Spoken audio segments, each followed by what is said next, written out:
One, two, one, two, three, a podcast. What's going on, Haze, Gays, and Days? It is a new year. First episode of the new year. Look at us. Wow. We thought it would be a fab idea to get the group chat that started this whole shit together on one good old episode. So stop, look, and watch, get ready, get set. We not all that, we are the Psyce. I think you already knew that, but I just wanted to, rhyme real quick for y'all. But anyway, this episode is a different one for us. We will be recapping the Boy Is Mine tour. We finally got out the group chat and hit up DC for a concert together, live and in living color. And we need to talk about that before we get into any of these new things for this new year. So if you like to hear it go. Boy, they never said the Psyce podcast was too much. Who knows more about music than us? The Psyce is a black podcast spanning all genres with a sprinkle of pop culture and a shit ton of food. If you're not from DC, you probably don't know what Psyce is. No shit. I hate everybody. Oh. That's how we're starting the cast? Thank y'all for coming out. God bless and good night. This is another episode of this bullshit, and y'all can already tell that we have other voices in the room. The group chat is very involved in this topic today. The Muse been waiting, what? How long we been doing this podcast? 8, 9, 10 years for this moment? No, it's been a minute. I was about to think it, but I couldn't get it out. Fly around the stadium, breezy. Mike said, been so long. Oh, okay. If you've been gone. Okay. I'm happy that the people are here. We have Dre, who has been on the show before for the State of the Girl episode. That was ridiculous. And also, we need a new one because it's a state of some of these girls. Ari, this new single sister. Okay, this episode not about that. I don't know. I'm just in my feelings though because I just came from stretch class and they played "I Ain't Taking Your Shit Today." I said, now when Ari was in that place, God was in the center. What? And we also have my best Madden in the room as well. Yes. Now, But From where again? Ooh. Philly. Hello. Philly, where I am from. Hello. we say these names on every episode of the show, so y'all finally get to see these people live in their living color. I'm tired. And the group chat got out the group chat, and we went down to the Capital One to see Brandy and Monica together for the Boy Is Mine tour. So we thought it would be best to recap with the full crew as opposed to just me and Steph yelling at y'all like we always damn do. Come on, Rachel and the crew. Nothing. We love when y'all yell at us. We need some other voices on the mics, please. Well, I'm here in my suiting as Brandy and Matt requested. Turtleneck, my CEO turtleneck. Would Dre say because women are bosses? The women are bosses. I It's time didn't to know. stand up. UNITY, okay? That is late. We needed time. That's a unity. Please. Please. So, okay. I have laid out some ground rules and we have already broken them. So how do y'all want to go about? Not Shay yet, so I think we're good. Oh, that's never a rule. We gonna say her name. She just never. It will be brought up. See, Oh, yeah. We're going to find a way. I was listening to Unconditional in the shower. The back half of Unconditional really is how I wash my hair today. Now I'm back on the borderline. Don't do this. Don't do this. Okay. All hearts and minds. Where do we start? Because we had a full weekend, but we could backtrack there. Let's start at Maya. Oh, my God. So But we were so happy that we were getting her instead of money long. Sister-in-law, I apologize 1,000 times, but we never wanted to. No. Wait. Thoughts and prayers, T's and P's. Yeah, those as well. Love and Light. And I saw her in Los Angeles. It was, you know, she stood still in a tuxedo. She's a boss. She's a boss. Many such cases. She's a boss. She took us to church. She sang to the praise. Okay, so like, Smallwood, she knew something was going on. but aside from the dearly departed, because rest in peace, when I heard that Total Praise was on the docket, that was when I said, yeah, I just want them to keep Maya. I'm sorry. It doesn't make sense for the boy. Like, it just, in what world? Total Praise, y'all? Before Hours and Hours. FYI. You either gotta open or close with the gospel song. Like, Right. you can't just slide it in there. Like, Literally, like, do you know what? 4 hours and hours. Hours is about sex, like rounds of sex. Like, why are we talking about Total Praise before? I mean, maybe people be praying before. Listen, I mean, we contain multitudes, but I was happy. absolutely. When do it becomes though? Like, Yeah, I'm gonna focus my energy on Maya. so shout out to Maya, who's from is she from DC Muse? I didn't want to say it, and you get riled up and start naming high schools and boundaries. No, she is from PG County, but Okay, well, from and of the area. Yeah. I will say, and we all love Maya in this chat, and we love Maya more than most people because we keep up with Maya's new music. New music. yeah. I was excited about Maya because every time I've seen her, whether it's at the Tank concert, which was fab, or when I saw her at the Hood Club when they would have R&B nights, Maya's always want to give you a great show. It don't matter what type of venue she's at. Yeah. But the fact she started her set with Psyce, That kind of sent me over the edge. So she opened in Atlanta, and literally as I was walking in, she was starting Space, and I was the only one screaming it. But I said, did your niece welcome friend? Were you in the wheelchair accessible section? And it is what it is. But Space is my favorite Maya song of all time. Psyce is definitely my favorite Maya song. Those vocals were strong. The mic was on.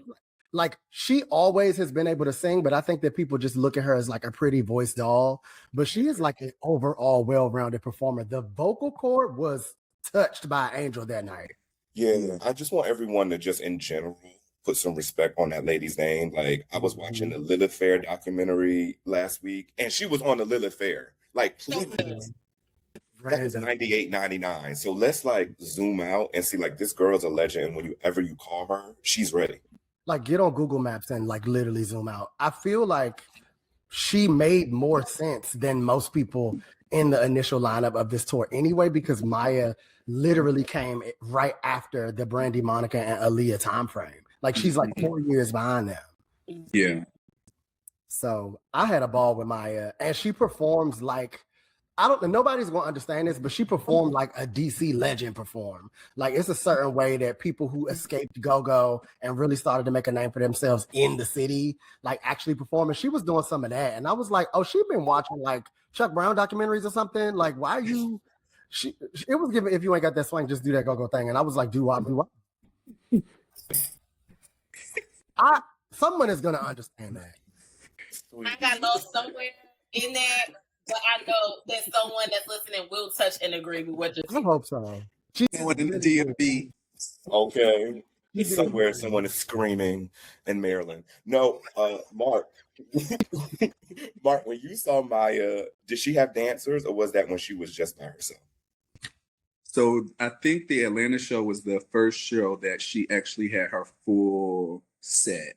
So of course she got caught in last minute, killed it by herself, didn't need a dancer on stage with her. But by the time she got to Atlanta, that might have been like the third city that Money Long missed. So it was like full out production.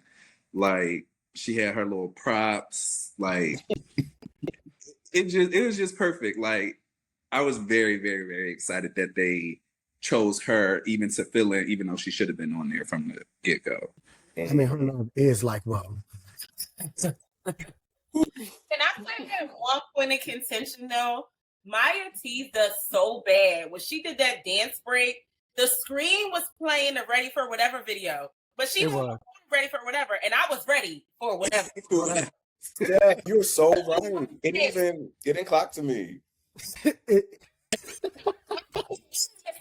the screen turned to the video, I said, "Oh, y'all, she's about to literally wipe the group chat off the face of the earth. Like this is our last time here, and it'll be together at Capital One."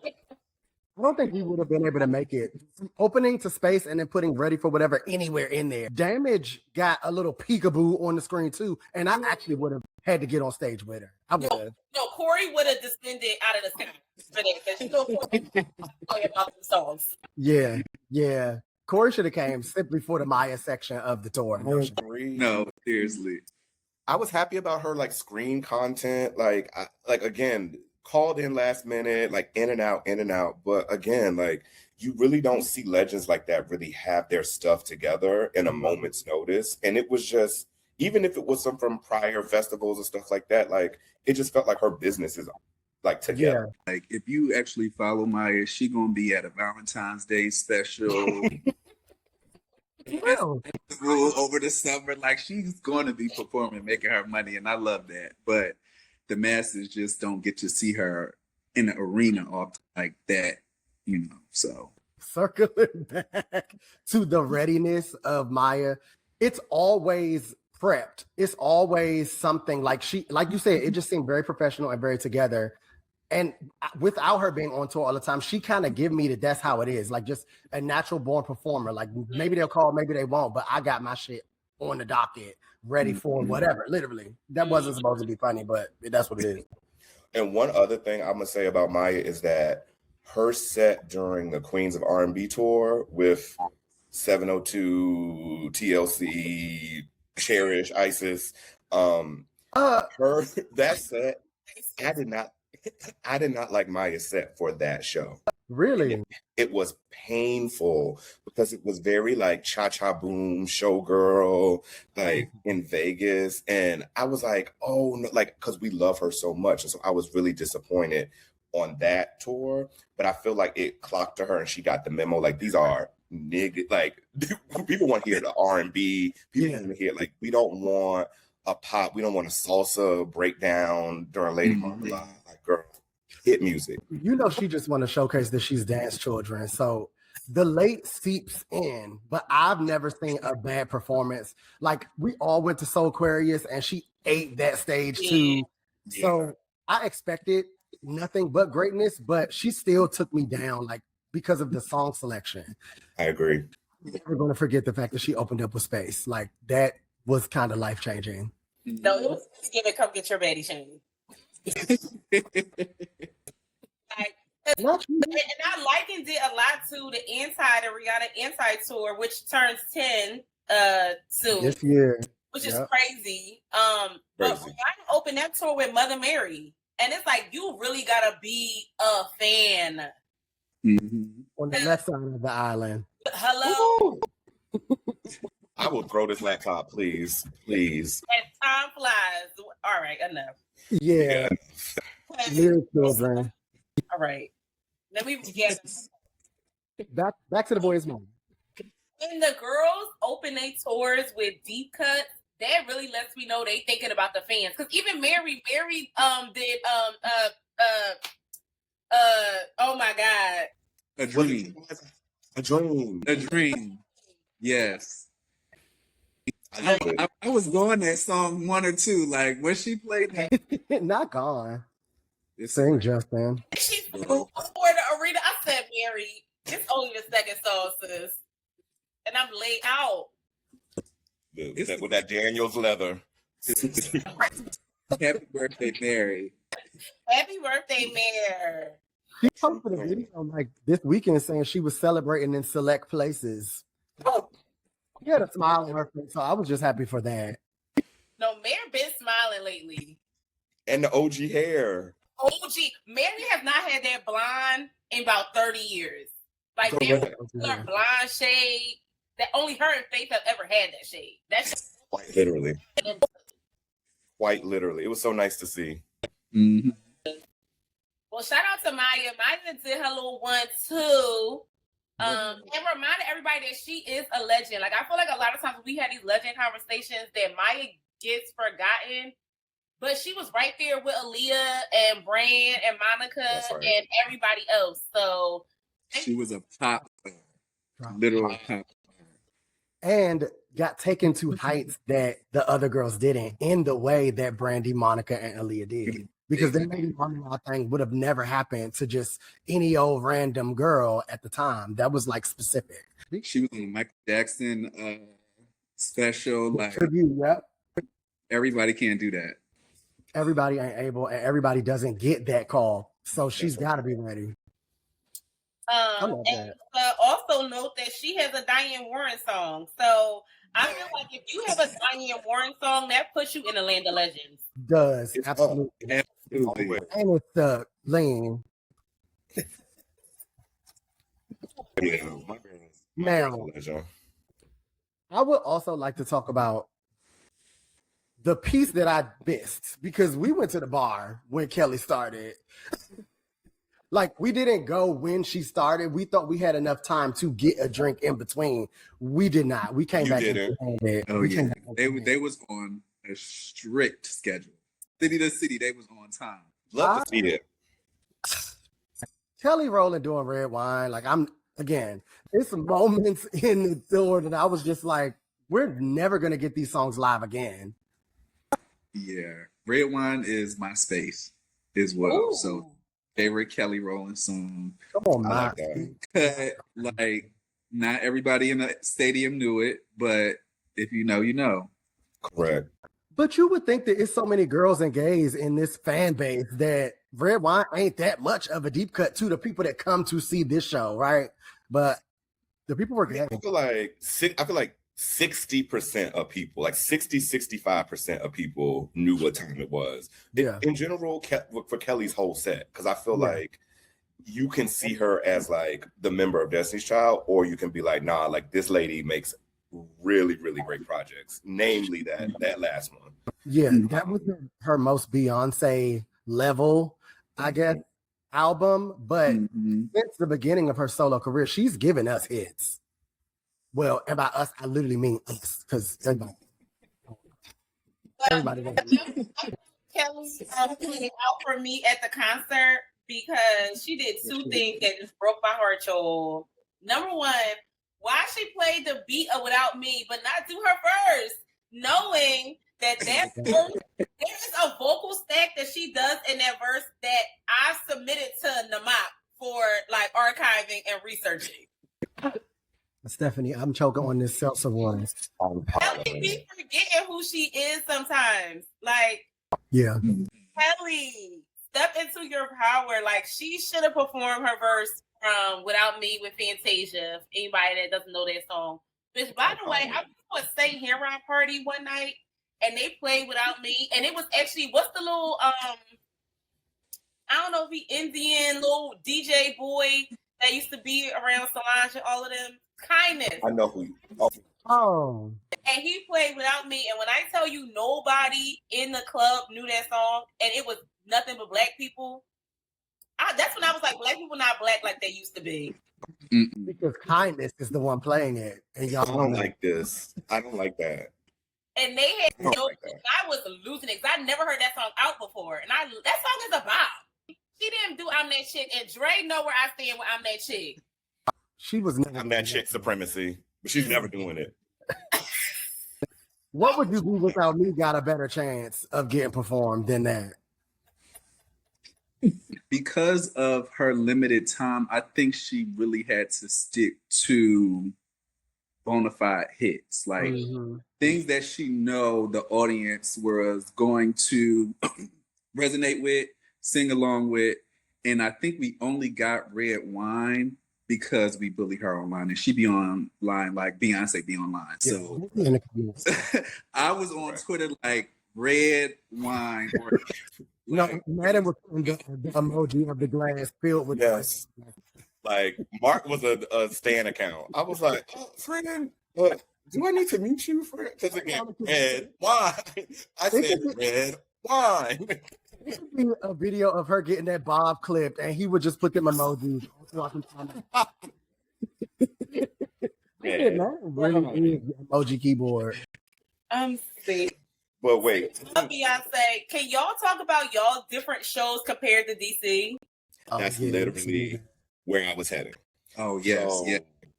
The first iteration of Kelly's show was really, really, really good. It was like a photography theme, like all of the visuals were like lights, cameras, this, and it was great. Sister Knowles Carter came in, and I feel like she gave her a superstar show. Like that whole Rated K intro, like putting that song Kelly in the intro set, and then putting Say My Name after we just said her name 8 billion times. It's just like, it makes sense. Beyonce's brain was on, and you could tell she had gone to that show so many times and was just like, girl, let me give you a few little notes.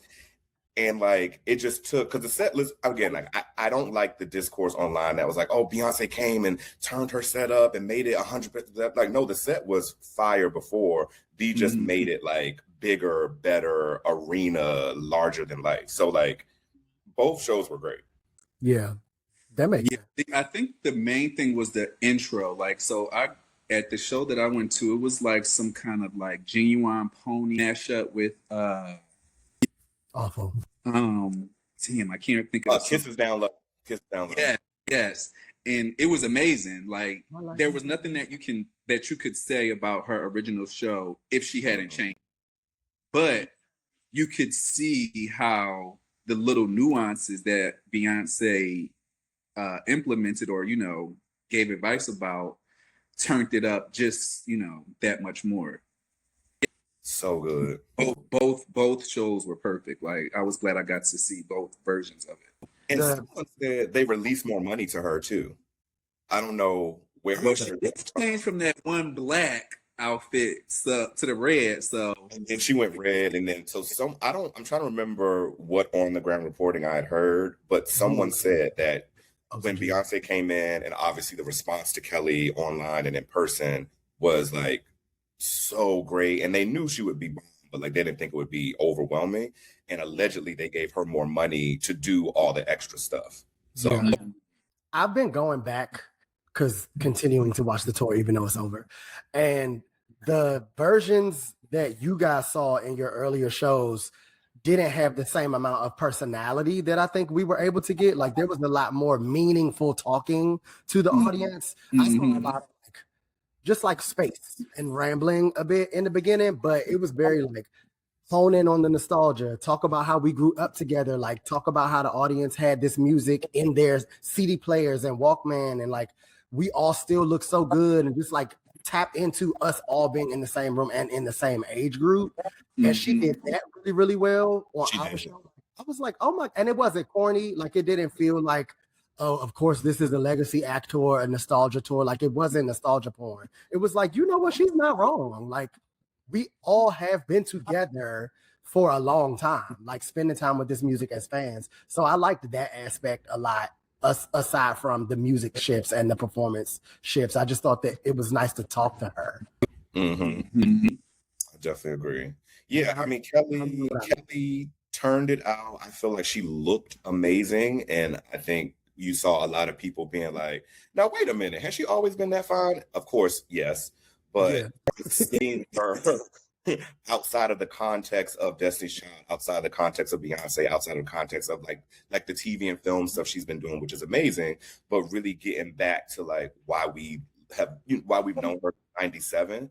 I just think that people forgot. And again, like we're tapped in a way that most aren't. And so, of course, we know all the things, but it's just like seeing people really like, be like, oh, like it, and it makes me feel good. It's like, no, we've been known. Yeah. Right. Alone in so many things. It does feel nice to see people finally get it.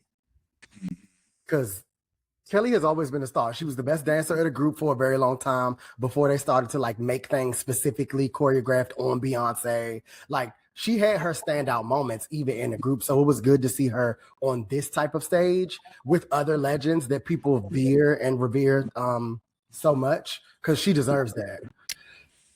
Looks fab. Loved it. I don't remember what song I missed. It might have just been the intro when I had that little stupid bar moment. But I was walking down the steps bopping to my seat because I was like, wait a minute, Kelly on. It's good. What's going on? I like it.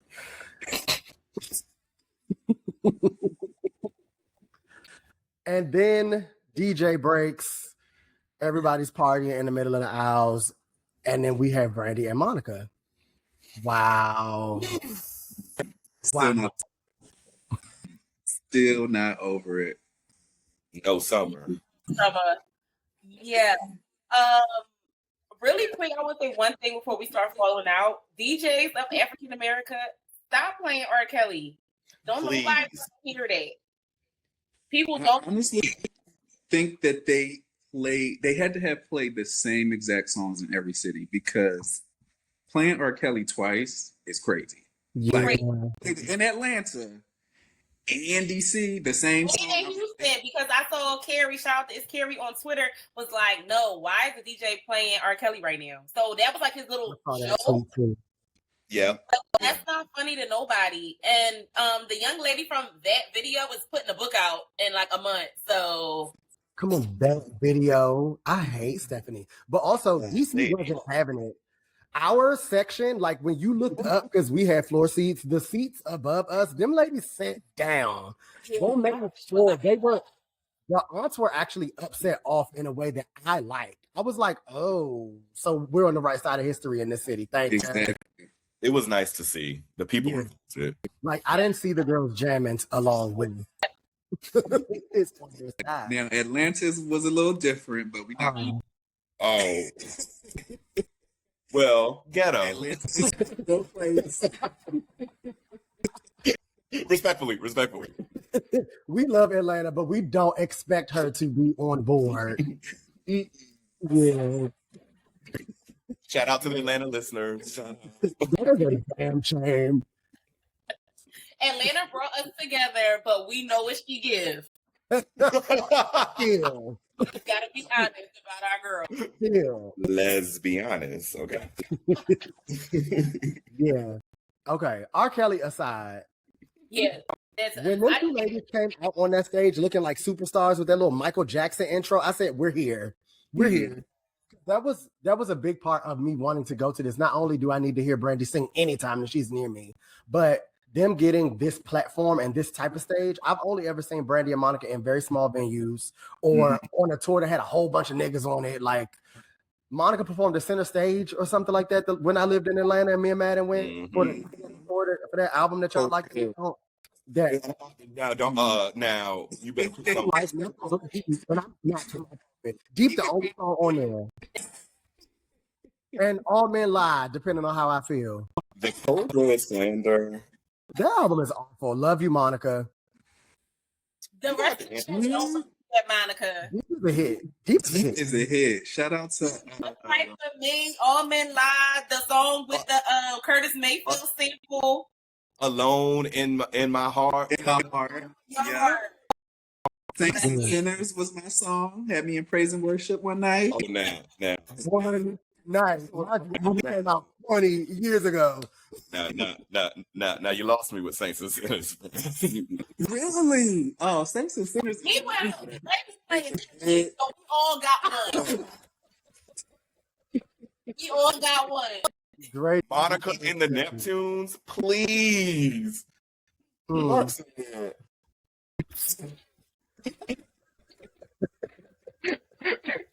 I'm like, Mark said, wow.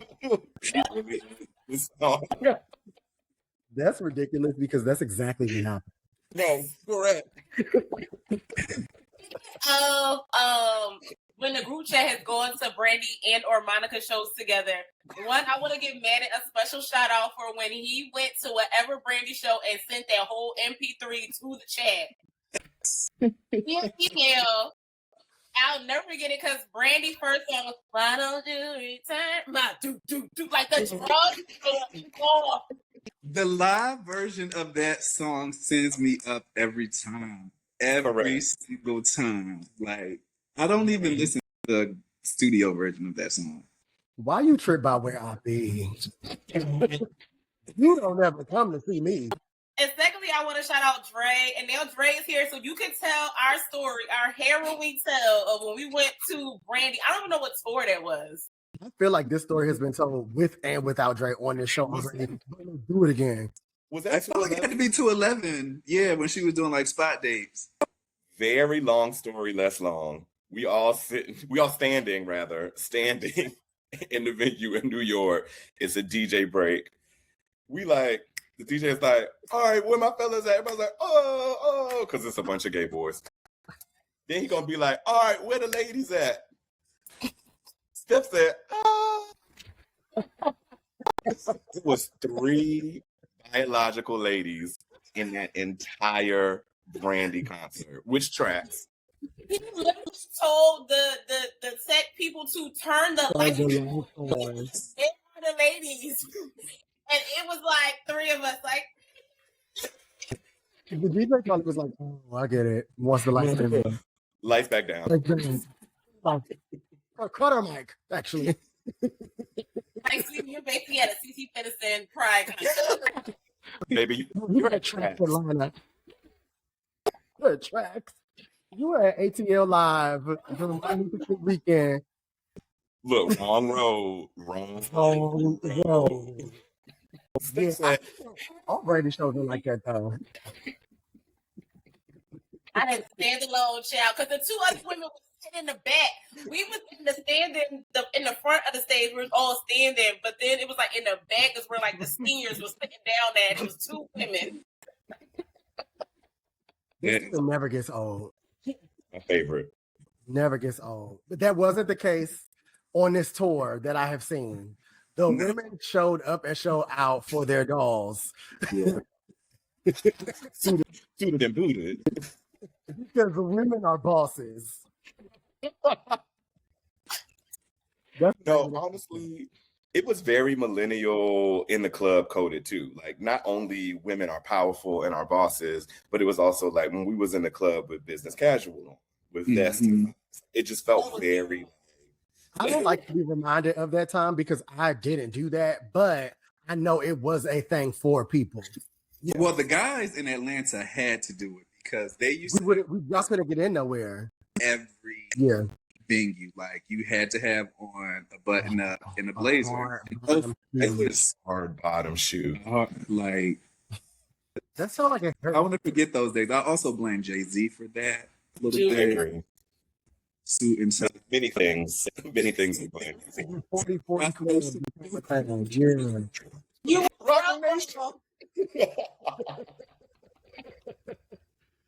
Yeah, so however that was done for this tour with what the people were wearing, it didn't get on my nerves as bad as that era at the club. Correct. That was something that I wish that I could block out of my memory. Ugh. I like that everybody's dressing up for concerts now. Like, we've been doing the soft style outs for Cardi. Now we trust that she'll actually go on tour. And what is the theme? Nobody has decided on the theme for Cardi. And I miss it. She was talking about it. She says she was just throwing out stuff. She was like all yellow in one city. It was I want to be so scared. She said Met Gala theme for New York. I said, let me log off because I don't know what you talking about. Y'all, I'm not buying my girl for LA. Yeah. She said, we're yellow in Philly, schoolgirl for LA. Cardi is a nut. A lunatic. I love her. I'm not doing She's early pregnant and she don't want to say it yet. She started dressing in schoolgirl outfits. When my girl get that pleated skirt out, like, this is not the craft. Invoking the spirit of Manon, Cardi. Okay. Please. Back to Brandy and Monica. Come on. Well, yes. Everything about the show set my soul ablaze. Like, somebody else talk. I feel like, and then I keep talking, right? So when they come out and it's the they've never even been able to do nothing like that. Like they've never had that superstar moment together on stage where it felt like the Michael Jackson or like Beyonce. Like they never were able to just do that with the music. And I was like, you know what? We're experiencing something that we have like actually never gotten before. Not even just because they're side by side, but because of the venues. Like this being an arena tour changed it for me, for them.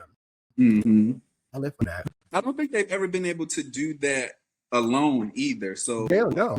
everything about this is just like divine. I feel like Yeah. they really were able to showcase both of their discographies, like go hit for hit, because even with the verses, like whether you like Monica or Brandy better, like when they were at the height of their career, it was hit for hit. Diane for Diane song, like back for back. Literally. And so I don't think that wherever you fall on a stand line, I don't think that you can do it and diminish the other. Like you can just say, I like this better, but you can't be like, I like this better because the other person is wet. No, they both stand as superstars alone, but I feel like they always shine better because of the history there. Mhm. I agree. And I think they have complementary strengths, right? Even just watching how the show flowed and watching Monica have the personality, Brandy really, I think a lot of people were there for Brandy because people have seen Monica more and Monica's been more outside. And I think people were just like, wow, I've never gotten to see this girl live before, right? Mm-hmm. So I think a lot of people were there for Brandy's music. And I think Monica was the heart and the soul and obviously the special guest. Like it just, the way that they worked together, both on and off stage, felt like it was just a perfect, like that. They are a perfect duo, honestly. And I think you have a good point when you say like the heart and soul, that just meant a lot just now because they're complementing each other even in the backgrounds of what's going on. Like there's times where Monica is singing and her arrangement sounds more like something that Brandy would do. And there's times where Brandy's personality is coming out because she's been on tour with Monica and they've been bonding over this like course of whatever. Even like the videos that we were seeing of them backstage, like it just seemed like they had a really good time and that came out in the tour too. Like I really enjoyed that, seeing it. And I love that they didn't shy away from the fact that there was distance between them when they were younger and the things that created that distance. And it kind of like allowed us to see their journey of like them growing as women and respecting each other as peers. And that was really beautiful to see, like through the visuals and like, those side comments they'll make, towards each other, or they'll say, yeah, well, Monica, you was always the such and such one. And Brandy, you was always the whatever one. And it really, like sometimes these like collaborative tours can give like money grab, or we just doing it for a little because we can. But it really they got to a place with each other where they're like, yo, like we created something special. And like, let's really celebrate that moment. It was also like Whitney from SOC would say a healing journey for the two ladies as well. And Whitney always going on a healing journey. Healing is healing. And I think just rounding that out, this meant more for them and their sisterhood than I think we will ever know. Because remember in the beginning we were like, Lord, just let them stay together till we get the custody. Like, please don't have no issues. And I feel like there was never even really too much of a sign of like between them at least. And it felt different from the log off your Facebook era. Because about that didn't feel, I don't know, it just didn't feel the same way as this moment feels. Sometimes you be trying to like rush things or do things when it's not the right time. And I feel like this was the time. And like Nippy was like, no, this is the time. Yeah. And that song don't make no sense to me. Like The Boy Is Mine as a song and as a theme for them and their careers at the time made sense. It all belongs to me don't even make sense if only one of them was singing it. Right. And I also love how they snatched it off the set list. Like they did after like City 3, it was gone.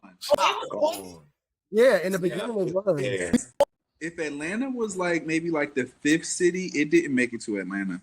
Which I loved. Like, pay attention. And we thank God. And we thank God. Because it's like, you watch the show, like, I think we are used to seeing people like Beyonce and like those big acts evolve their show over time. And sometimes you don't think like, you know, like people like this, like the show was set, the looks are set, but like, no, they were evolving the show. Like some of the looks got changed. So you could see there was like, and I think Monica on one of those lives that she did after the show was like, no, we have a note session like every night. And like sometimes we do updates and sometimes she was like, when we get off the stage, like the work begins because now we're thinking about these next batch of dates and like, is the dress changing? Do you want to keep your arrangement? Do you want to keep that? I'm just like, the professionalism leapt out for this. Yeah.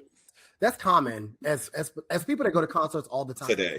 Yeah, like that is a thing that happens on big tours now. So I'm glad to see them be able to be nimble and scrappy and hop into that style because again, back in the day when we would see them in them all gay tours, it was one show, one look, one everything. Right. So I like the rotation, the incremental rotation of the tour itself, the inner workings. That it was good, y'all. Like I was so proud. So should we go through the set list because there was some moments where there's one moment in particular, Brandy in the brown leather. Yeah, the piano, but the piano when she was on sitting down. That's my favorite section. The mashup between songs, the new live arrangement of Put That on Everything. I have literally watched every single TikTok of every single city that they went to after the show because it's just that good. Like that little section that was specifically for me. I was looking hearted. Like she played something before she went into He Is, and I was like, wow, her mind. I didn't look at the stuff.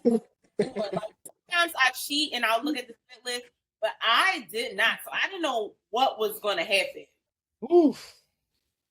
That section, like, was I even there? Because I feel like I started to lift up. No. Like, physically started to float when she got behind that piano and was singing her face off like that. Like, girl, what? I will smack you. And it's also like she knew Put That on Everything was the one. Because remember towards the end of the tour run, she kept saying, get into these backs, y'all. Yeah. So, that's what I thought that Steph was talking about at first, because she does that during Aphrodisiac in that like burgundy crocodile print leather moment. That outfit. That's what I thought you was talking about when you said the brown. First of all, go off. Like that section takes me down because dance, y'all. Like, yeah. Well, should we go like section by section? Okay, let's do it. So Act 1 was the Brandy versus Brandy and Monica era. So Brandy, they did their little intro, which was really cute, and then they went to their separate sides. And Brandy, as she does, opened up with "What About Us?" And I thought I was gonna mind not having like a band, if you get what I mean, for Brandy. But I actually was okay with the recording of the beat. So, because it still was like hitting in the stadium. You know, some dolls need a big, loud, churchy band in the stadium. Yeah. And then Monica went into Knock Knock. Ooh. Then Brandy went into I Want to Be Down, which the stadium. Then the knock of the decade, Don't Take It Personal, Monica. That song's knock is so iconic.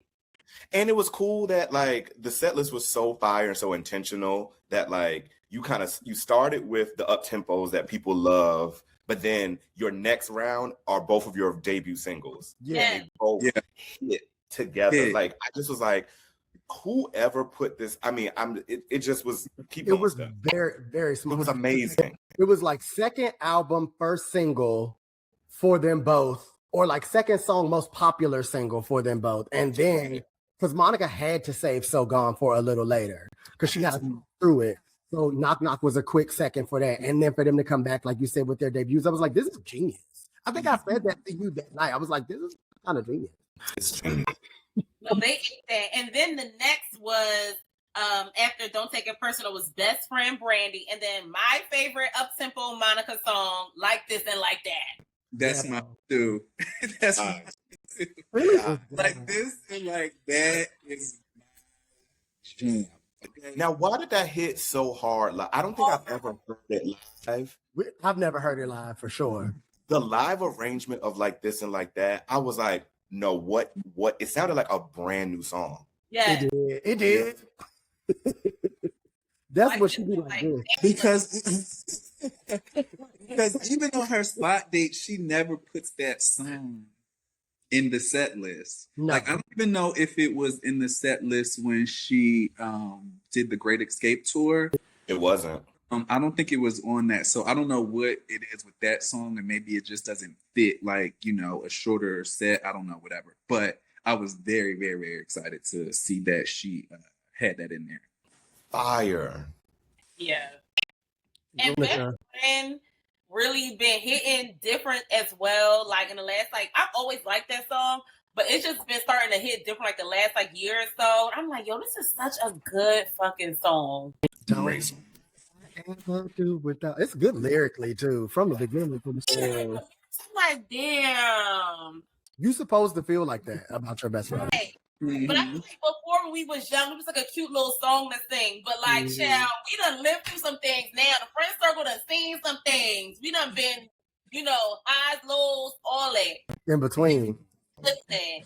And you know, this is 20 years in as a group chat. That's a So, and I'm not, and y'all know we do exaggerate on the cast, but we really have all known each other for 20 years. And so the song really just be just doing things. When you get grown, you know they say when you get older, when you live a little bit. Mm-hmm. That song definitely hit. So then the next suite was all Brandy, and this is when the I thought, Yeah. Oh yeah. Make some noise. Make some noise in this beach. This bitch. oh, Brandy, she played because she didn't come out and do the biography in DC. I know that on TikTok, that she was skipping that in a lot of cities, like midway through the tour. I don't know if she ain't feel like doing her walking all the way across the stage or not, but she came out when it it's an extensive intro. It's like for the singer. So I feel like Frank probably was like, you know, you don't gotta do that with them. right. Because Mark, you're right. I think the first batch of days she wasn't doing it. In the middle, she started coming out and doing it. And I think the last few she probably was like, girl. It was like, y'all. I'm telling you, it probably gave, if you want to, you can. Like, you don't gotta do it every night. You don't have to, because it's at least a minute long. Like, so for her to just dancing, no singing, just a minute long. If I did it for the rest of the episode, that's how long it would still need to be. Make some noise. Oh. They went off though. So what I know how that song became a challenge, because that is not like a go-to Brandy song. Like, that's you right. really gotta be a star to know Yeah. that. And you know, the moon was getting fuller to me in more recent times. So I missed the original feeling of I Thought. Mm-hmm. So it was just nice to see, like, when the beat dropped, all the boys in my section start losing it and doing the irony and coming the ball. And I was like, again, this is celebrities or artists doing it for the fans. Yeah. And it's lower there. Because I feel like people wanted that to be the next single. Dance Community was on, I Thought, hard. Because I promise you, I didn't even know the album was out. And my dance teacher at the time had choreography for us to do to I Thought. I was like, oh, so that's why. Oh, okay. Dance Community never let a song get past them. But the way that she's going off vocally at the end of that song made it even more legendary for Brandy fans. She taught the girls how, she was actually the first girl to scream on a track. You know, literally. Literally. That's my favorite thing about Brandy. Like a mid-tempo where she's literally screaming face off. And that I feel like that's at least a good 50% of Full Moon. Like literally just screaming these songs. And I don't think that in real time, because of age, that I appreciated it the way that I do now. So going back and listening to those songs, and then also Brandy's never singing the song the way she sung it on the album. So even like the new arrangement of it, where she'd be like, "Turn my back, yes I did." Like me and Andre was like on to the live arrangement at the concert because we done watched it on TikTok 20 minutes. Mark and I said, Yes. The thing is, they're not lying because I was in betwixt them and they were going back and forth behind me every time that one of their parts came on. Because it was kind of like, Brandy just be like, ooh, because she probably listens to these albums and be like, ooh, I should have done that. Or like, ooh, I should have put in there. Or like even just like the smallest things, she's changing when she does it live. Because it's like because you already know she's listening with such a critical ear. And like years later, she just adding all like, we just need a whole convo about the new backgrounds in general. Because I mean, that list that is on our agenda. Comfortable, everybody. Okay, so I thought, and then she said, "Anybody remember Full Moon?" the crowd goes wild. Wild. And I feel like the Full Moon of it all has had a resurgence recently too. So I feel like the recency bias of it just really set everybody up. Then she went into Who's She to You and then Aphrodisiac, which I was not expecting. Aphrodisiac, shout out to T.S. Madison. And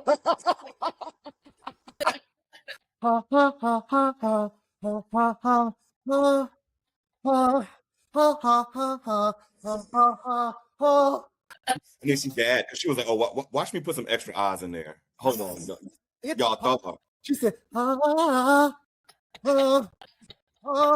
was yelling. "Get into these backs, y'all." What? When I posted my video, somebody was like, "Why is that mic music going off in the background?" I said, "Oh no, that's me."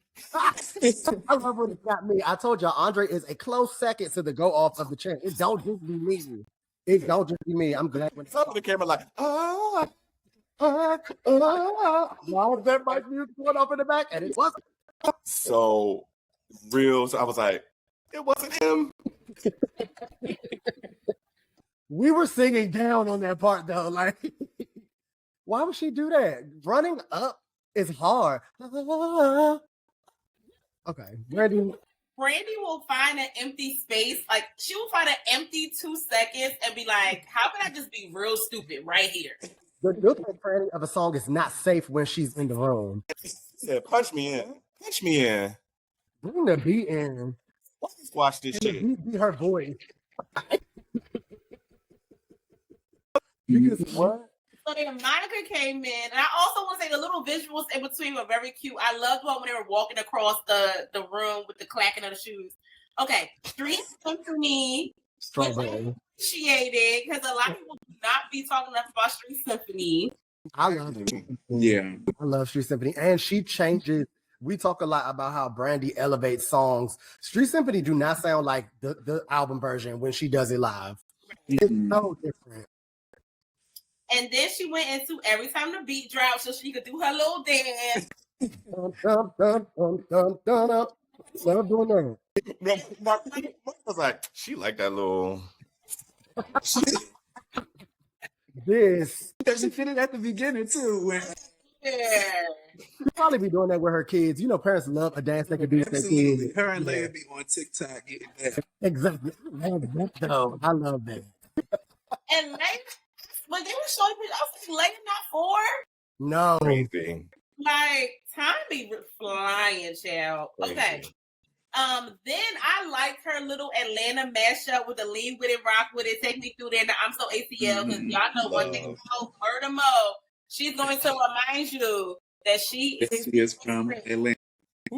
Hamilton Road, never forget. I love having hometown pride. Well, we know. I love that little mashup. I like the denim outfit, the glittery denim, dirty denim look that she had on for this particular section. And then she went into Love Hangover, which bled into First Night.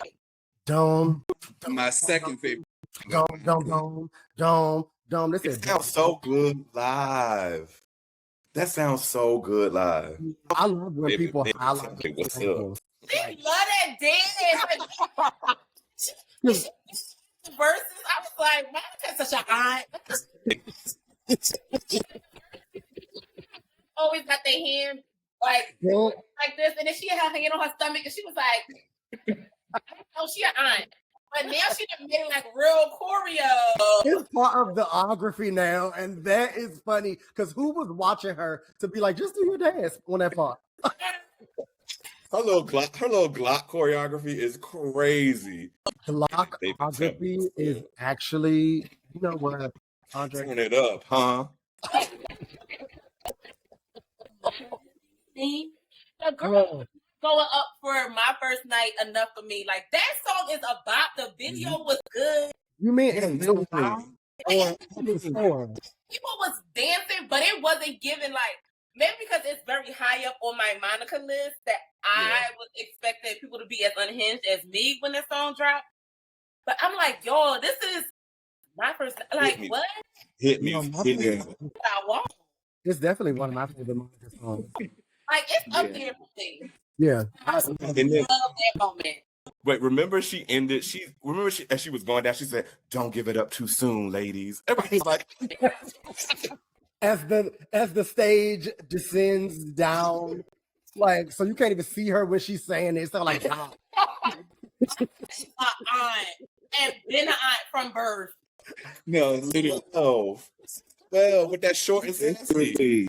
And they said certain things over and over again because I was watching Tampa and she said it there too. Exactly. Tampa is funny. I forgot what city because I watched two cities. It might have been Tampa. Whatever the last two shows was in Florida, I watched in full on TikTok Live. And she was, you know that one performance muse, you can sit this one out. Dre and Man, when Mary was performing Your Child and the song was over and she still was going off. But that's my song though. It was like, chill. She was like, yes, because you know these men stage clothes. She off for putting her and stuff. No, she was still going. I'm screaming. Brandy had her moments where she said certain stuff over and over again citywide too. Because one time she was like, y'all know this, y'all in y'all 30s or something. That's like 3 cities. Yeah. It was funny.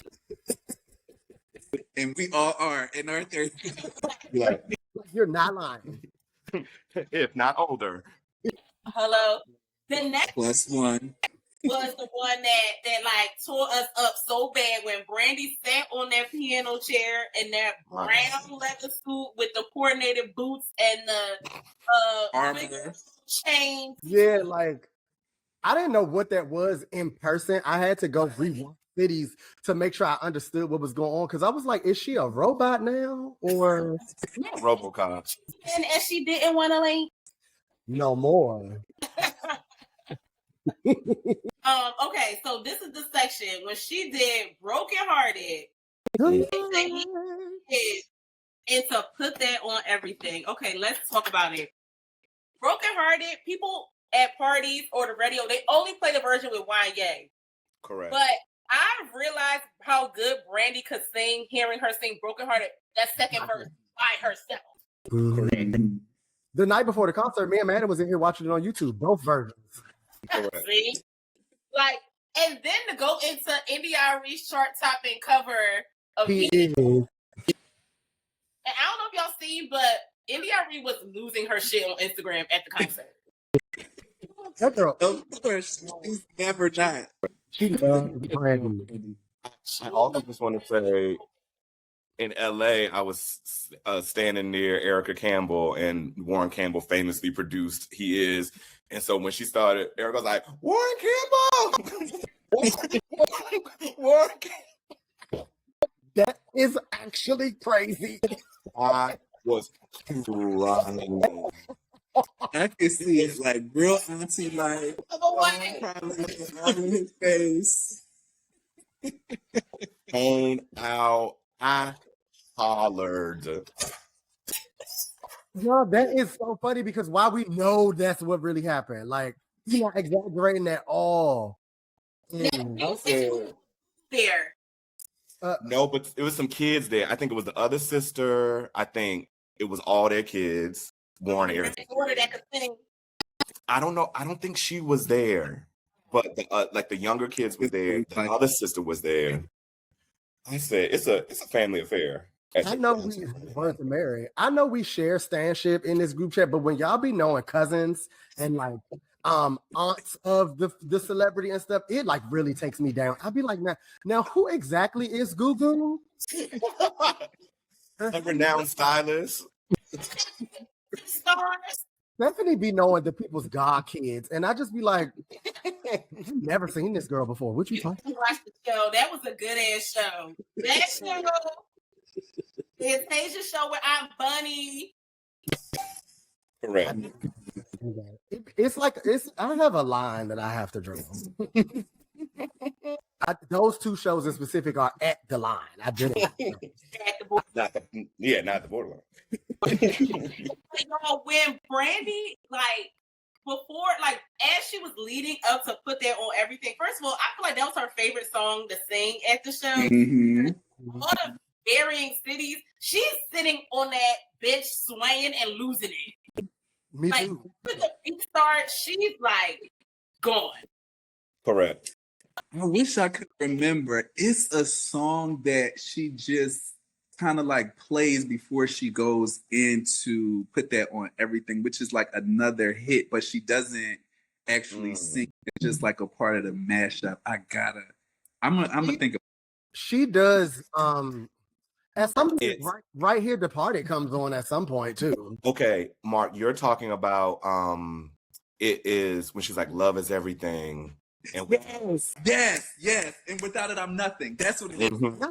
Nothing is the song. Nothing is the song. That's exactly it. It just clocked. But she doesn't sing it, and that is a song I would love. I would love to hear her sing that live. Yeah.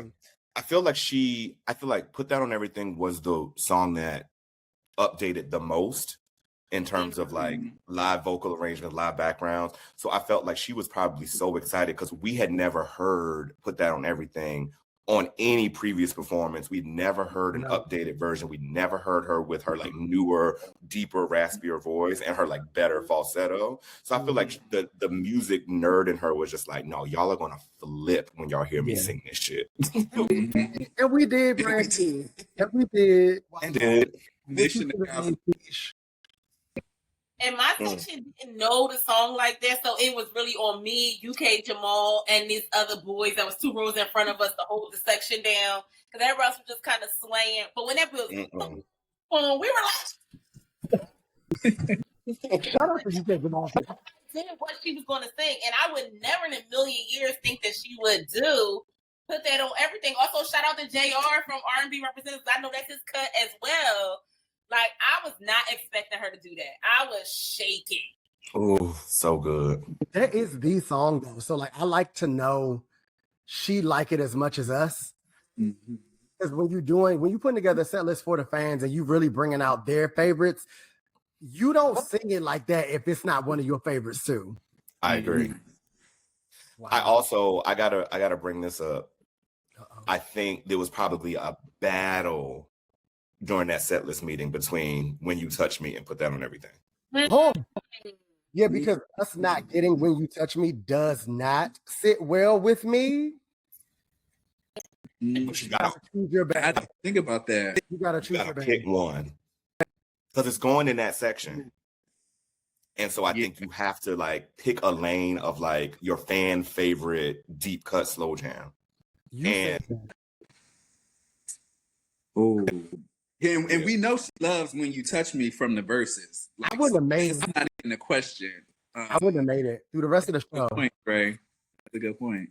She had to pick, but I feel like she probably went with, again, whoever, they were in the lab. Like, they really were so thoughtful, because it's like, we've all been listening to Put That On Everything every week personally, but hearing, sorry, When You Touch Me every week, but like Put That On Everything, again, like, to Steph's point, like, I would have never expected to hear that. And think about like when that song, like where she was at in her career when that song came. That's on. It's not on Full Moon. It's on Never Say Never. So people uplift Brandy from Full Moon on forward a lot more than Never Say Never or that first album gets credit for. So that being the song from that era, I like that she was like, you know what? Let me do this one, because we're gonna get When You Touch. If what I want to happen happens, and we'll talk about this like after we're done the set list, if she continues to tour, When You Touch Me is going to have its day in the sun. Yeah. Yes. And she knows that. That's right. Yeah. So then Monica came in and did her ballads. Let me tell you something. Trust Me, Keisha Cole is a hit that stick like grits. I like it, and I don't. I was hoping they were going to do that when Keisha Cole started. He took Maya's place. So yes, They didn't do it. Not that I've seen. That's a disservice to humanity and gang. Missed opportunity. Oh, I don't like that at all. But again, how good the sequencing is. Trust and that You Should Have Known Better. Ate it. Beyonce let them borrow them heated mics from Renaissance. So she was singing Should Have Known Better in front of 38 mics. Right. Listen, Monica said, I didn't ask for you to go to Mexico, okay? I always have loved that song, but something about it that night hit. It's the live version of that song, and she does it all the time. Her background vocalists go in on that song every single time that I've seen her perform it. The background is what makes that song live. Like, they really go in. Ashley does something in them background vocals under Monica for many songs on the tour, and I'm just like, you know what, June's Diary. Kelly,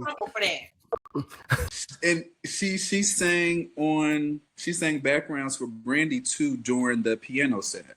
Yep. Yeah, she ate that. And then, all right, so we did Trust. You Should Have Known Better than Dum Dum Dum. Dum Dum Dum.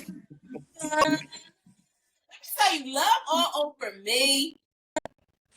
I don't know if the girl's not getting married in the ways they used to, but that needs to go down in history as one of the greatest wedding songs of all time.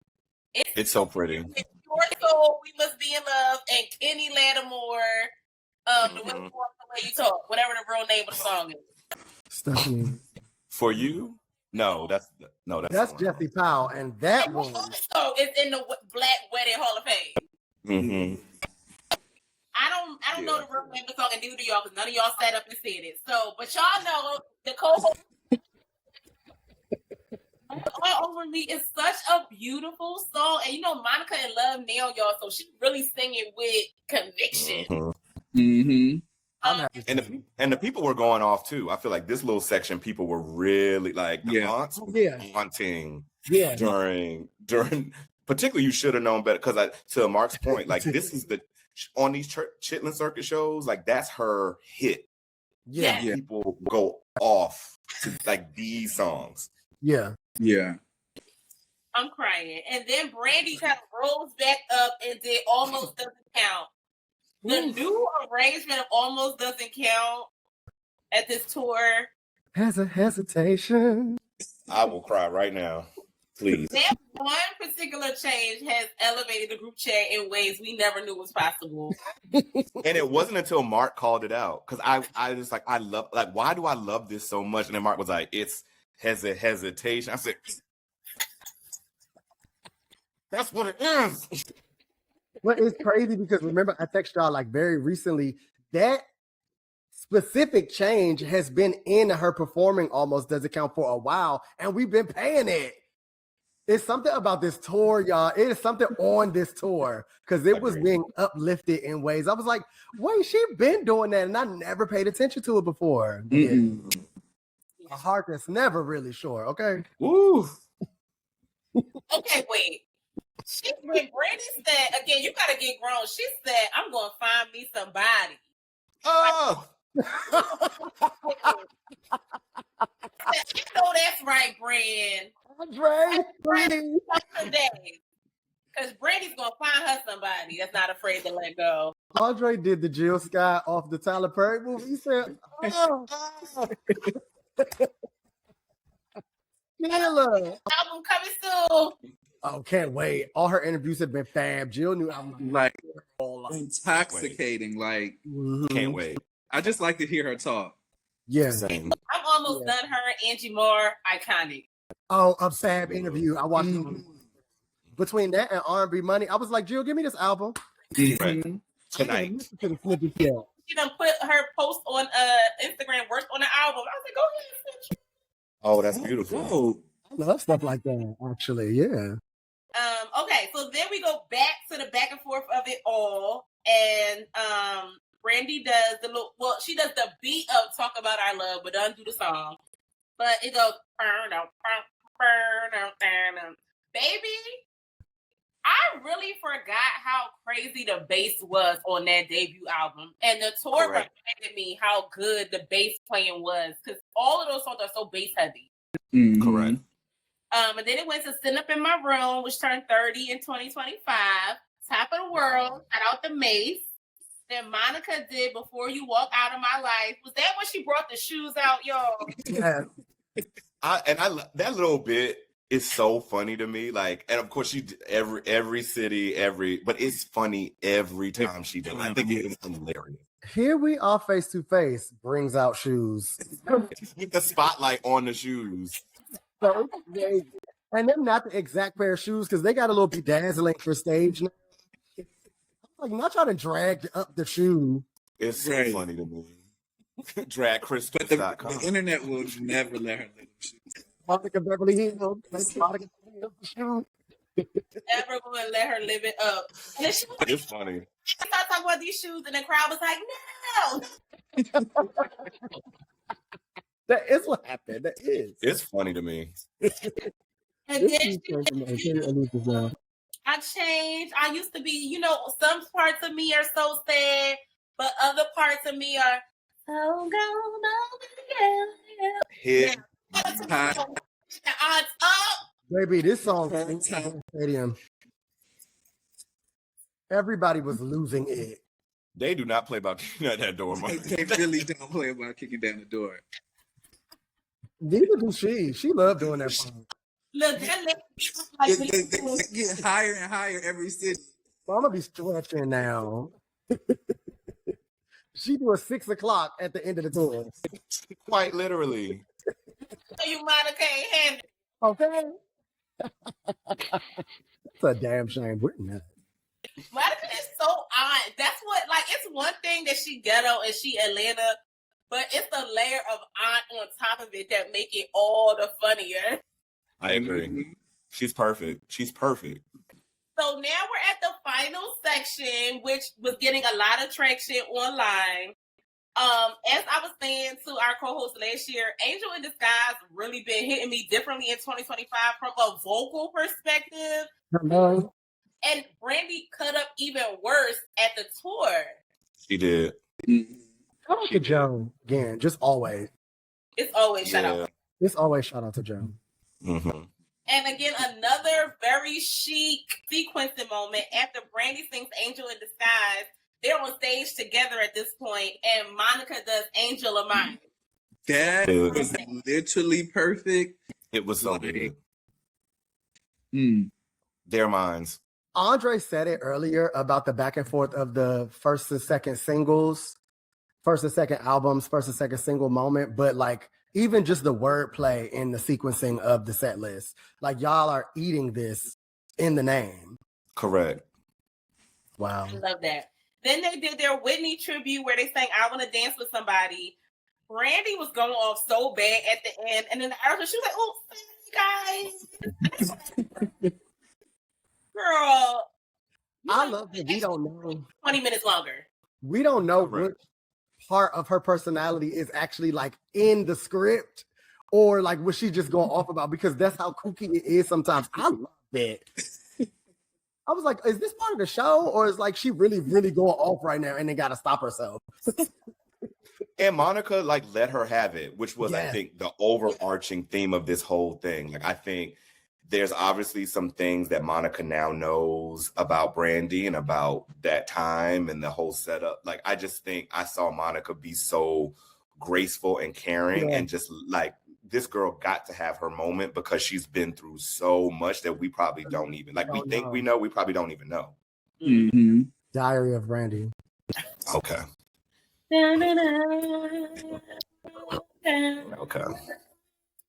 Okay, now where Brandy had to stop herself.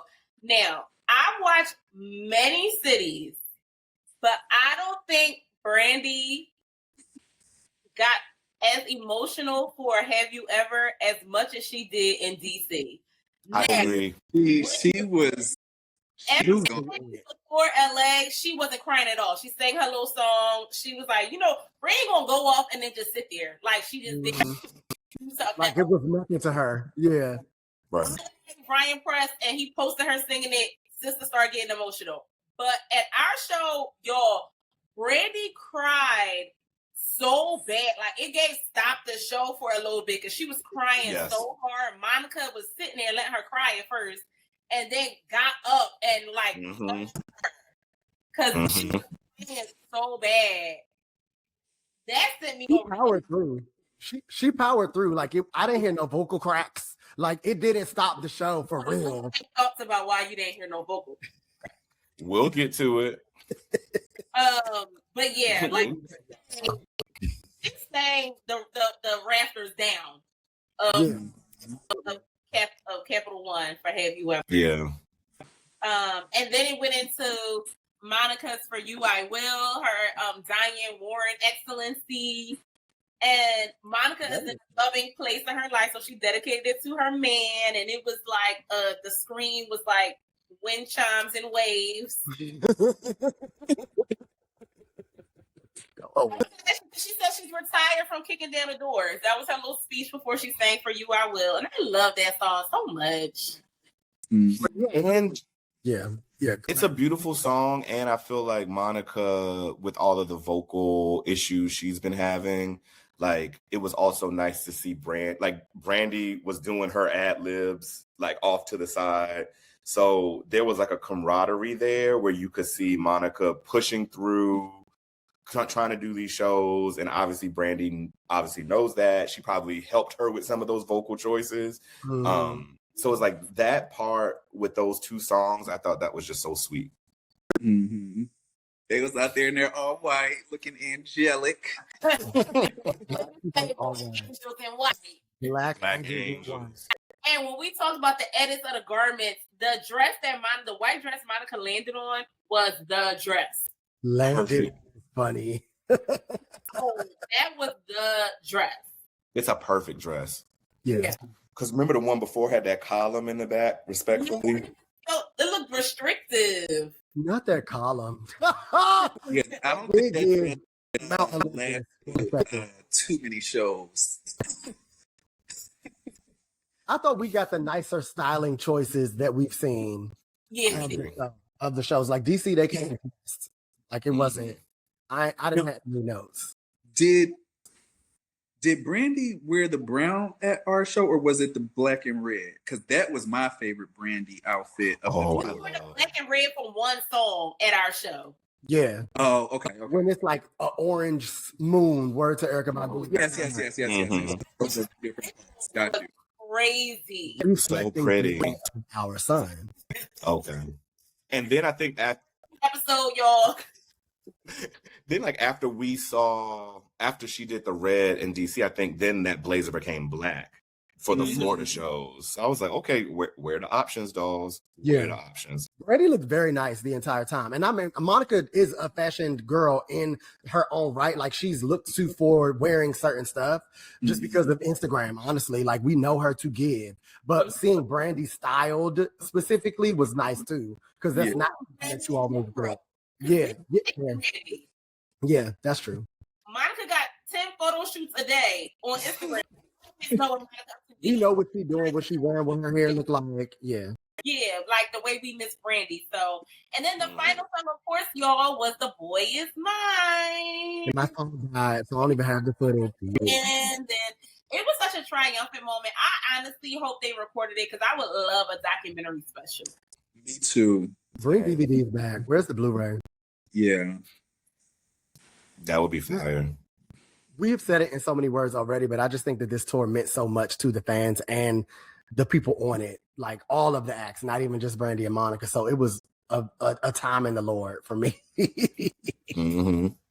So now that we've gotten through the set list, now it's time to really R&B Scalarza it out and nerd out on vocal decisions, vocal choices, and some allegations that have been brought to the forefront. I'm already worn out. Look at my hair. I'm worn out. I definitely don't know where to start here because Brandy was taking me out the entire time. It was like every time you fell out from one and you come back, then you fall back It in was a again. new fallout. Yep. Fallout boy. To nothing Brandy is singing, y'all, because she's gonna sing it different or she's gonna add something that wasn't there. Correct. Sweet. And I knew that going into it because I was watching the show leading up to the show. But even trying, I was out of breath. I was like, let me sit down, actually. It's a I lot. can't sing this with her. I can't sing this with her. I think for Brandy, my number one update is put that on everything. I think my number two update is Aphrodisiac with the new and then three, I don't know. My number would be I Thought. Don't you love me? And there it is. Because those updated backs were nuts. You and me. Quite literally. It was like, yes, I did. Yes, I did. I was like, oh, girl. When I say it, like, for those who don't know, and I don't know how you are listening to this show and you are not the type of person that already does know, but I thought it's some of the most going off Brandy has ever done back to back on one song. The last like full 2 minutes is just her hollering at us. So for you to be able to change that for a live show and it be even more of a go off, nobody is seeing you. They're not.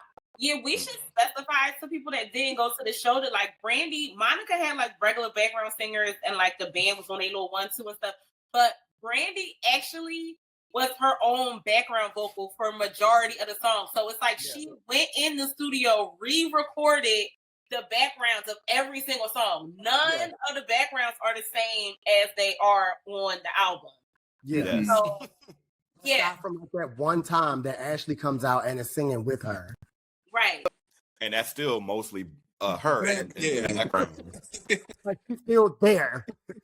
But that lady is such a perfectionist and a mad scientist to go in. And I also, it really speaks to like, you know yourself and also, you know, your fans. Like your fans are expecting to hear new choices, new backgrounds, new this, new that. And it's like, it's not, I think in the past, maybe she thought it was just her in her head. But I think power of social media is she gets to see people like, oh no, y'all actually are paying attention to this. You guys know when I make a new ad lib, you know when I change the background. Mm-hmm. So it felt like a little like, I'm gonna just go for it. Yeah. Changing everything is actually nuts. And I think we underestimate the vocal Bible of it all. Like that term came from the fact that singers look to her as one of their favorite singers. So think about all of the people that are in the audience that sing down and like are part of singing community and be making videos on TikTok and like sing better than us trying to play around in here. Like they sing. So they're definitely looking to Brandy to be like, okay, now you better do some shit that I can't do because I already try to sing like you. Like I'm already Dawn Richarding out here. Like you need to do something else. I like how you just lit. She didn't hear her growing up. Of Brandy. Didn't know who she was growing up. And I live for Dawn in her own right, but girl, stop lying. She said it was Bjork and Imogene Heap. Who was Brandy? When she said that, I closed the laptop. I said, no more Breakfast Club for me. I will never watch this show again, actually, if y'all gonna just let these girls come up here and say whatever they want. I said, huh?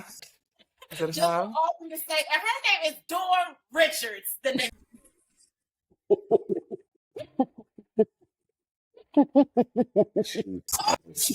Interview. That's when Breakfast Club was Breakfast Club.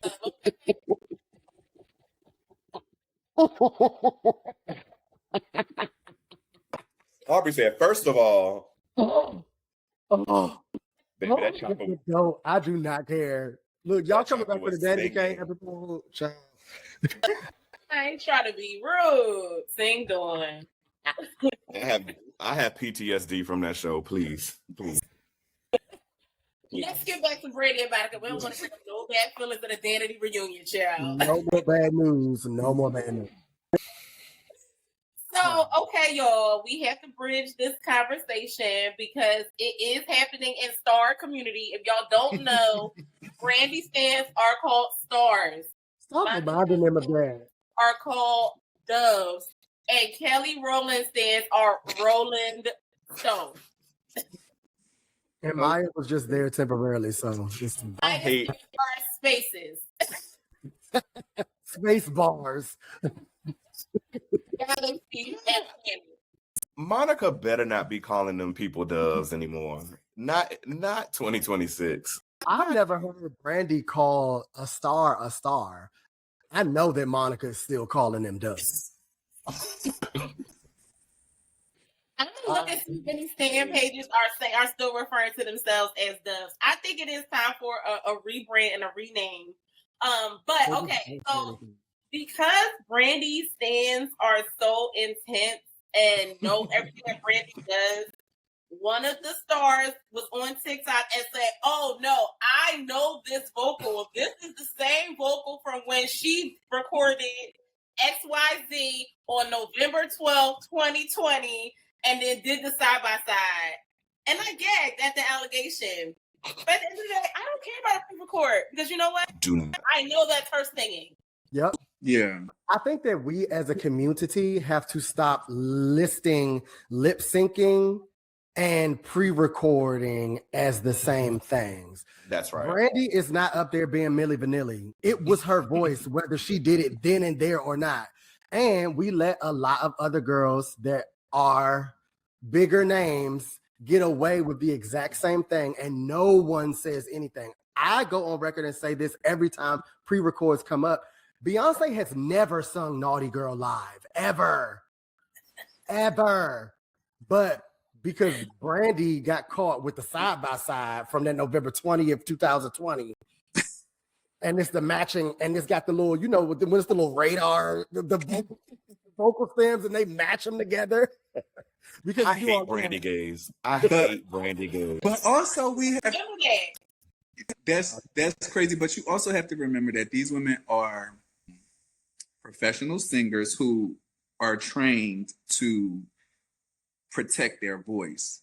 So you on a 30-city show, it's certain notes that you just don't need to sing. Also, too, what I think from watching every single show on TikTok, that there were songs where she used the pre-recorded vocal in some cities where she sang it in other cities. So it's like, it's there. Maybe they sick that night. You know, it is there for multiple reasons. But again, like y'all said, they went in the studio present day. Correct. And recorded these vocals. Like it's not the track from the album that they just, like you said, Milli Vanilli in. Yeah. It's present day vocals. So what's the problem? And that wasn't Milli Vanilli.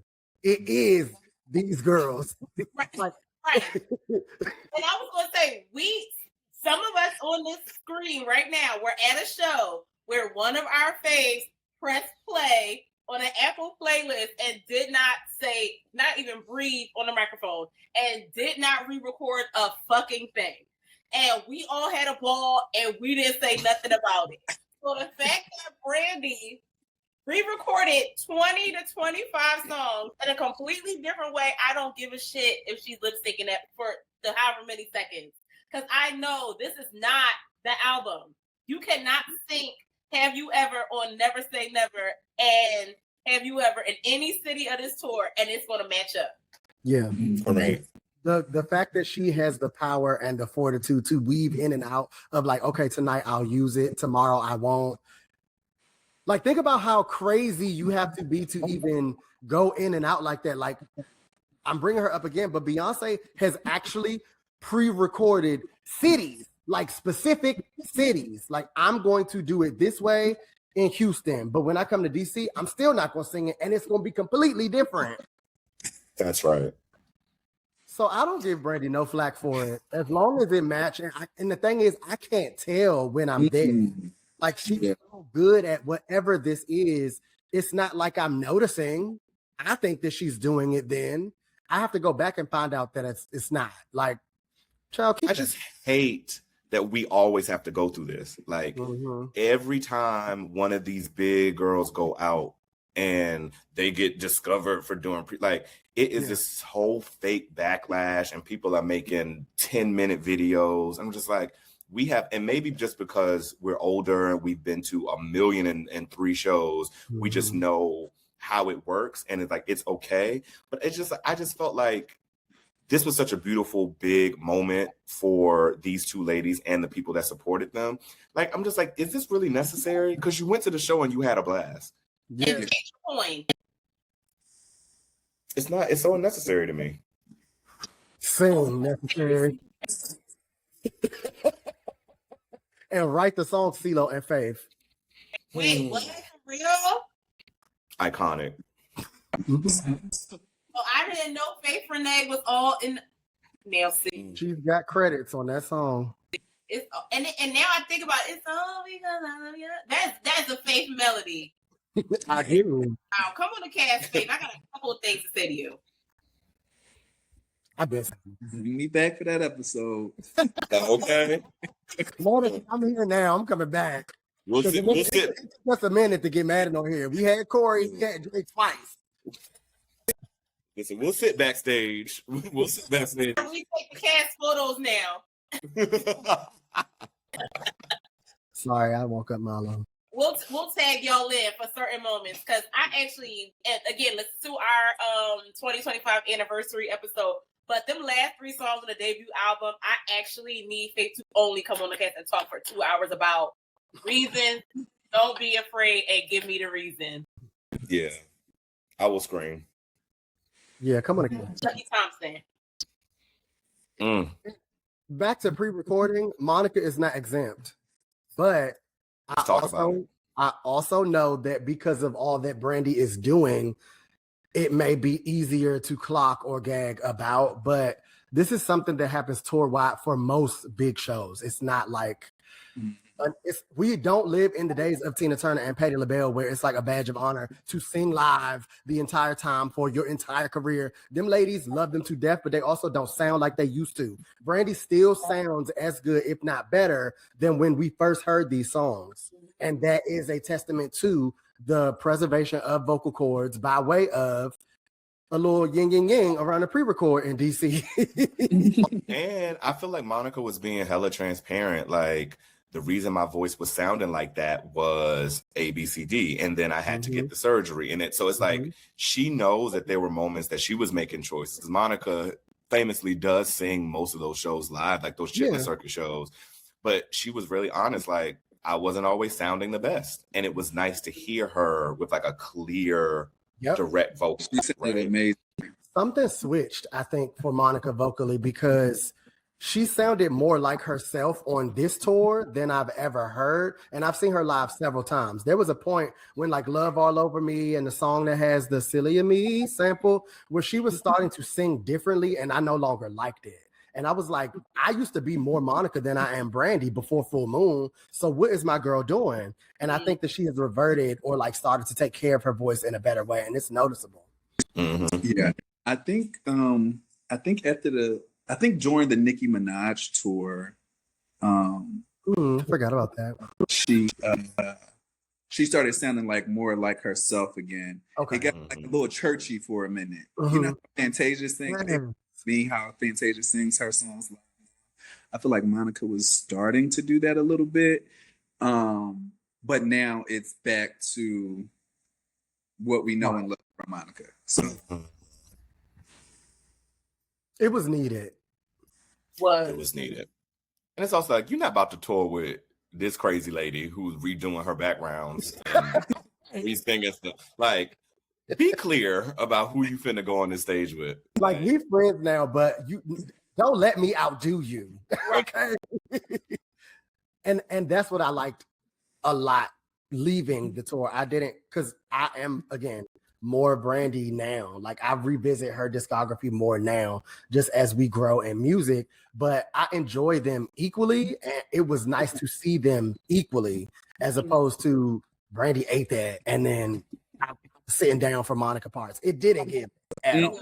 Not at all. And no stick that I watched. Yeah, no. That I watched. And each song or each section fed into each other's next section. Yep. Perfectly. So it never felt unbalanced. Like, I think about when I went to the what was the Jay-Z and Kanye tour? It felt so unbalanced. Watch the Throne. Like, energetically, visually, it was so like they were not even on the same stage. I hate that. And it was a chaotic concert experience because Kanye is like, you know, his section is this bombastic with his lights and his stuff flying around and his sound and this whatever. And then Jay-Z is rapping like we at, you know, the little backpack, little bar in the back in 96. Like, it just wasn't the same energy. And I think that they did a really great job balancing their songs. They sound like the tempos, the decibels, like everything was in. And it was a good flow. Yeah, they felt so in sync. You know, I think that this tour already is setting a precedence for how other tours will be done, because I right after this saw Tidra Moses and Estelle, and they did that thing back and forth. Like, went to the show thinking that it was a Tidra Moses show, but they Brandy and Monica the entire time. And I was like, interesting, because Tidra Moses and Estelle don't even have that same type of relationship, story, nothing. But I think that they just are feeding off of, well, maybe we share the stage when we have two acts of whatever type of prominence or whatever type of fan base, and we do it that way. And it works for some and it won't work for others, but I'm already seeing them do that and it become a trend. It's nice because I feel like I like Steph when she said earlier that some of the like these combo shows do feel like money grabs sometimes. And I'm not saying that like a Kendrick and SZA was a money grab, but like that show I enjoyed, but their creatives and everything was so different from each other. It was too different. That it was like very jarring to see Kendrick on his super black, like crazy visuals, all this, and then like SZA was like a fairy in the woods, and so it was like this weird kind of like creative mismatch versus obviously Brandy and Monica, like the content was together, like everything bled into the next, like you guys said. So I think if this show can help people be like, okay, if we about to do this, then we need to actually be building the show together. Yeah. And I don't know why people didn't pay attention to that when Beyonce and Jay-Z did it. But like, I guess because they're married, that adds a layer of like, of course, they're doing it together like that. And Brandy and Monica just being like peers in the industry and like friends and like sisters now, it's a little different or reads differently. But I'm glad that it is being taken from already and not copied, but just like, okay, y'all, we could do it like this too, like a blueprint or a template, because it was a really good show. So more people need this as a, I don't know, guide. So the Queens of R&B tour into this tour, I think also is letting promoters, shout out to Black Promoters Collective, because they had all the shows last year. They really did. That like aunt shows don't have to be at smaller venues. Aunt shows can be in arenas and do well. So I hope that, because even Mary wasn't doing arenas till last year, right? Or she was doing them with people like her and Nas, her Right. and Matt, Yeah. somewhere. Yeah. Because Nas be on tour with everybody. He did that with Lauryn Hill too. Yep, and He came out on time then. Yeah. too. But yeah, like these arena shows, like aunts can fill up arena shows too. Aunt X. So I mean, for that. aunts are one of the biggest and largest fan bases. The largest. It's one of their like aunts buy music. Aunts actually support. Aunts and gays are who you need in order for you to be successful in the industry. It's no shade. I'm not trying to be funny. It's the truth. And so, but saying all that to say, Brandy's book comes out in March, and I hope that she goes back on the road. And I want to see her, though, in a more intimate space. I don't want to see Brandy by herself in an arena. I want her to be close up to her, like how we were at Madison Square Junior. Because Madison Square, y'all, has two different venues. Like, one that is like a medium size. Yeah, I like a Brandy theater tour would be really fun. Yeah. Like a Fox Theater type. Mm-hmm. Not one of those standing only, like it's got to be seats for the aunts. Like, yeah, I think that's where she should be anyway. Like, yeah, it would be smart if they do that off the tails of this and then the book, because that was literally going to be my next question. What do we want to see from Brandy and Monica now that we've seen them do this and we know that this is a capability of theirs? Like, what do we want next for them individually? And y'all already started, because I think that type of promotion. So I'm writing a book, but I'm also coming out with new music. Brandy's about to be featured on the DJ Camper compilation. Like, I have a reason to be back out in y'all face. So what does that look like, and what do we want? She's getting that Grammy, that big Grammy, the book. She's getting her star in the Hollywood Walk of Fame. So I feel like this is like a Brandy year. So I've got to believe that like they're about to stack the deck with stuff. And honestly, this Boys Mind tour is the perfect promo to be like, okay, everyone, I'm back and I want it again, and I'm about to be in y'all faces. Yeah, I think new music from both of them makes sense, so that they can go on their separate tour and or a Vegas residency, which I would like to see. But yeah, I just think it's time for them both to release like a new project. Yeah, chapter 50 we need. I was trying not to bring it up because it is a sore subject amongst the group chat. Monica, you played because chapter 30 for years. Ben was supposed to come out just like Love Affair from the Dreams was to come out in 2011, but whatever. Okay, we got a lot of people to qualm with. 6/7/2011, I'm gonna drop that Love Affair. Never got it. Never got it, serious. She's never gonna let him forget it either. Chapter 38, bring it out. And I think this will inform the style of music that we might get from them too. Like them seeing how much people still resonate with their changes to their original music, their old music, their like what we know them to do. And not what, like, you could come out and be yourself as the artist that we know, and we still go support it. I think they need it too, as opposed to all of this like nuanced, different concept. Like the girls be coming out being new girls in a way that we won't resonate with.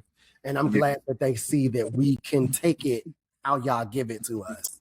That's right. I can't wait. Hurry up.